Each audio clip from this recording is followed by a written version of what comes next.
వీళ్ళు 1451 నుంచి 1526 వరకు. సో వీళ్ళు 5వ వంశం అనమాట. ఢిల్లీని పరిపాలించిన 5వ వంశం లోడీ వంశం. లోడీ వంశం అనమాట 5వ వంశం. సో లోడీ వంశం అనేది ఆఫ్ఘాను. సో మనం చెప్పుకున్నాం కదా వీళ్ళు ఆఫ్ఘాన్లు. సో ఆఫ్ఘాన్లు ఈ ఢిల్లీ సుల్తాన్లు మొత్తం కూడా ఒకటి తుర్కులైనా ఉన్నారు, ఆఫ్ఘన్లైనా ఉన్నారు. కాబట్టి మనం చెప్పుకున్న ముందు వాళ్ళంతా తుర్కులు, వీళ్ళు ఆఫ్ఘన్లు అనమాట. లోడీ వంశం వాళ్ళు ఆఫ్ఘన్లు, గుర్తుపెట్టుకోండి, ఎగ్జామినేషన్ పరంగా అడుగుతారు. వీళ్ళు వచ్చేసి ఆఫ్ఘన్లు అనమాట.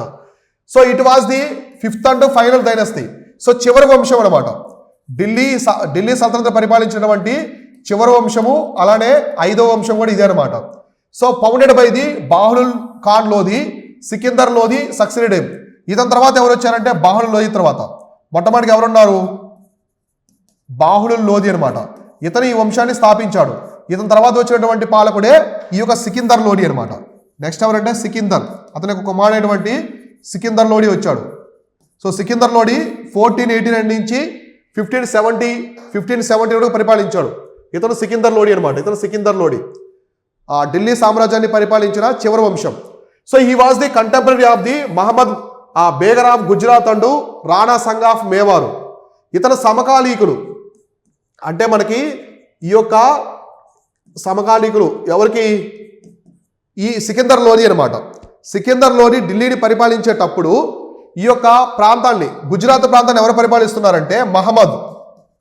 గుజరాత్ ప్రాంతాన్ని మహమ్మద్ బేగర్హా. సో బేగర్హా అనే అతను గుజరాత్ ప్రాంతాన్ని పరిపాలిస్తున్నాడు. వీళ్ళ రాజులు అనమాట. అలానే మనకి మేవాడ్ ప్రాంతాన్ని, మేవాడ్ అంటాం కదా, సో మేవాడ్ అంటాం. మేవాడ్ ప్రాంతాన్ని రాణా సంఘ. సో రాణా సంఘ పరిపాలిస్తున్నాడు. సో కాబట్టి గుర్తుపెట్టుకోండి. సో ఇక్కడ ఎవరంటే రాణా సంఘ మేవాడ్ ప్రాంతాన్ని పరిపాలిస్తున్నాడు. గుజరాత్లో వచ్చేసి మహమ్మద్ బేగర్హా పరిపాలిస్తున్నాడు. సో ఈ విధంగా వీళ్ళకి సమకాలీకులు.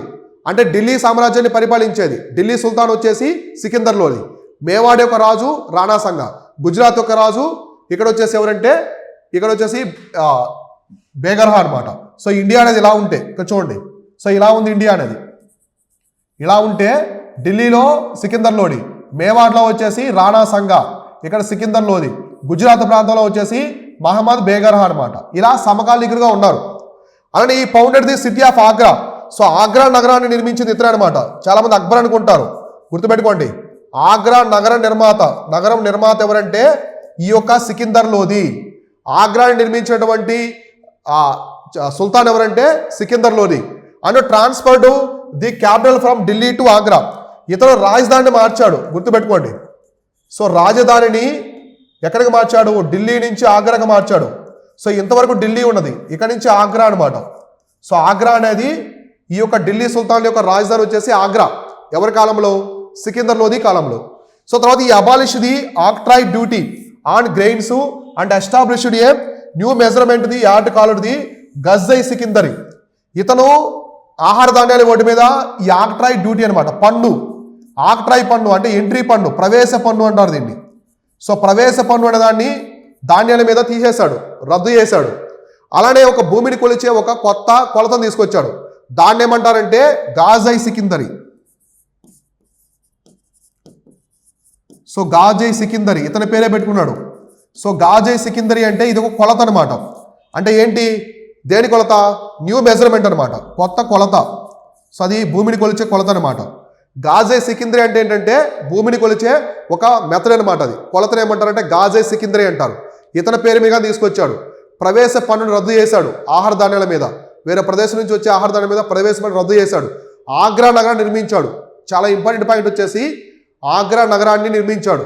ఓకేనా? తర్వాత వచ్చేసి సికిందర్ వాజ్ ది ఆర్థోడాక్స్. ఇతను orthodox Muslim and begot king. ఈ రీఇంపోజ్డ్ ది జిజియాన్ హిందూస్. ఇతను ఇస్లాంని ఎక్కువగా పాటించేవాడు. సో మత పిచ్చి గల సుల్తాన్ అనమాట. ఇతను మళ్ళీ హిందువుల మీద జిజియా పన్ను వేశాడు. He was poet of repute composed under the pen name of Gulrukh అనమాట. ఇతని యొక్క కలం పేరు, ఇతను ఒక పొయిట్ అనమాట. కాబట్టి ఇతను ఒక కలం పేరు వచ్చేసి ఏంటంట గుల్రుక్. సో గుల్రుక్ అనేది ఇతను ఒక పెన్ను పేరు, గుర్తుపెట్టుకోండి. సికిందర్ లోధి యొక్క పెన్ను, అతను ఒక కవి, అతను స్వతహా కవి అనమాట. అతని ఒక పెన్ను పేరు వచ్చేసి గుల్రుక్ అనమాట. ఏ సుల్తాన్ యొక్క పేరునేము కలం పేరు వచ్చేసి గుల్రుక్ అంటే సికిందర్ లోధి అనమాట. అలానే సికిందర్ లోధి తర్వాత వాళ్ళ కొడుకైనటువంటి ఇబ్రహీం లోధి వచ్చాడు. ఇబ్రహీం లోధి సింహాసనాన్ని అధిష్ఠించాడు. కాబట్టి ఇప్పుడు సింహాసనం అధిష్ఠించిన ఎవరంటే ఇబ్రహీం లోధి. సికిందర్ లోధి యొక్క కుమారుడు అయినటువంటి ఇబ్రహీం లోధి ఇప్పుడు సింహాసనం అధిష్ఠించాడు. సో ఇతను ఇబ్రహీం లోధి. ఇక్కడ మీకు కనిపిస్తుంది కదా, ఇతను వచ్చేసి ఇబ్రహీం లోధి అనమాట. ఇప్పుడు ఢిల్లీ సామ్రాజ్యానికి సుల్తాన్గా ఉన్నాడు. So he was the last Lodhi sultan of the Delhi sultanate. ఇక్కడ చూడండి, సో లోడీ వంశంలో లోడీ చివరి పాలకుడు, సో లోడీ చివరి సుల్తాను, అలానే చివరి ఢిల్లీ సుల్తాన్ కూడా. సో చివరి ఢిల్లీ సుల్తాను, ఈయన తర్వాత మొఘల్స్ వచ్చారు. చివరి ఢిల్లీ సుల్తాన్ కూడా ఇతనే అనమాట. చివరి ఢిల్లీ సుల్తాన్ కూడా ఇతనే. అంటే ఇదంతా ఢిల్లీలో జరుగుతుంది. మనకు సౌత్లో విజయనగర సామ్రాజ్యం ఉంది, ఇంకా మనకి గజపతులు ఉన్నారు, విజయనగర సామ్రాజ్యం ఉంది. తర్వాత ఇటు మదురై సుల్తాన్లు ఉన్నారు, బహుమని సామ్రాజ్యం, అన్నీ జరుగుతున్నాయి సౌత్ ఇండియాలో. అవి సపరేట్ చెప్పుకుందాం మనం. ఇక్కడ మాత్రం ఢిల్లీలో జరుగుతుంది ఇదంతా కూడా. సో ఇబ్రహీం లోధి వచ్చేసి లోధి వంశంలో చివరి పాలకుడు, అలానే ఢిల్లీ సల్తనత్లో కూడా చివరి సుల్తాన్ వచ్చేసి ఇతనే అనమాట. అయితే ఇతను 1726లో మొదటి పానిపట్టు యుద్ధం జరుగుతుంది. సో ఇప్పుడు 1526లో మొదటి పానిపట్టు యుద్ధం. ఢిల్లీ సుల్తాన్గా ఇబ్రహీం లోధి ఉంటాడు, కానీ ఇంకో వారసుడికి అది నచ్చదు. దీంతో వాళ్ళు ఎవరు ఇన్వైట్ చేస్తారు, చాలామంది రాజులు కలిసి బాబర్ని పిలుస్తారు. బాబర్ ఎక్కడ ఉంటాడు, తుర్కమిస్తాన్ నుంచి వచ్చి లాహోర్ వరకు వచ్చి ఉంటాడు. అతను ఇన్వైట్ చేస్తారు, మీరు వచ్చి ఈ యొక్క ఇబ్రహీం లోధిని ఓడించడని చెప్పేసి పిలుస్తారు, ఇన్వైట్ చేస్తారు. దీంతో బాబర్ వస్తాడు. బాబర్ పెద్ద సైన్యాన్ని తీసుకొస్తాడు. బాబర్ దగ్గర మందుగుండు సామాగ్రి ఎక్కువ ఉంటుంది. అప్పట్లోనే తుపాకులు లాంటివి, నల్లమందు ఎక్కువ, సూర్యకారం అంటారు, నల్లమందు ఎక్కువ ఉంటుంది అనమాట. నల్లమందు తుపాకులు అవన్నీ ఉంటాయి, ఫిరంగులు మొత్తం. అంటే యుద్ధంలో చాలా అడ్వాన్స్గా ఉంటాడు. ఈ ఢిల్లీ సామ్రాజ్య సుల్తాన్ అయినటువంటి ఇబ్రహీం లోధికి బాబర్కి 1520 సంవత్సరంలో పానిపట్టు అనే ప్రాంతం, హర్యానాలోని పానిపట్టు అనే ప్రాంతంలో ఒక పెద్ద భీకర యుద్ధం జరుగుతుంది. సో ఈ యుద్ధంలో ఇబ్రహీం లోధి ఓడిపోతాడు. ఓడిపోవడంతో ఢిల్లీ సామ్రాజ్యం అంతమైపోతుంది. ఢిల్లీ సుల్తాన్ యుగం అనేది అంతమైపోతుంది. కాబట్టి లోధి డైనస్టీ, లోధి వంశం అంతరించిపోయింది, ఢిల్లీ సామ్రాజ్యం కూడా అంతరించిపోయింది. సో దీంతో ఇండియాలో మొఘల్ సామ్రాజ్య స్థాపన జరిగింది. సో కాబట్టి బాబర్ గెలిచాడు. బాబర్ గెలిచి ఇండియాలో మొఘల్ సామ్రాజ్యాన్ని స్థాపించాడు. కాబట్టి మొదటి పానిపట్టు యుద్ధం ఎవరు గెలిచారు, బాబర్ గెలిచాడు. బాబర్ గెలిచి భారతదేశంలో మొఘల్ సామ్రాజ్యాన్ని స్థాపించాడు. మొఘల్ సామ్రాజ్యాన్ని స్థాపిస్తాడు. దీంతో ఢిల్లీ వంశం అంతమైపోతుంది. ఢిల్లీ సామ్రాజ్యం అనేది, ఢిల్లీ సల్తనత్ అనేది అంతమైపోతుంది 1526లో మొదటి పానిపట్టు యుద్ధం తర్వాత. ఆ యుద్ధంలో గెలిచినటువంటి బాబరు భారతదేశంలో మొఘల్ సామ్రాజ్య స్థాపన చేస్తాడు. సో దీంతో ఎండికాటు పడిపోయింది ఢిల్లీ సామ్రాజ్యానికి. సో అర్థమైందా? ఇది ఓవరాల్గా ఢిల్లీ సామ్రాజ్యానికి సుల్తాన్లు వాళ్ళ పరిపాలన కాలంలో జరిగినటువంటి సంఘటనలు అనమాట.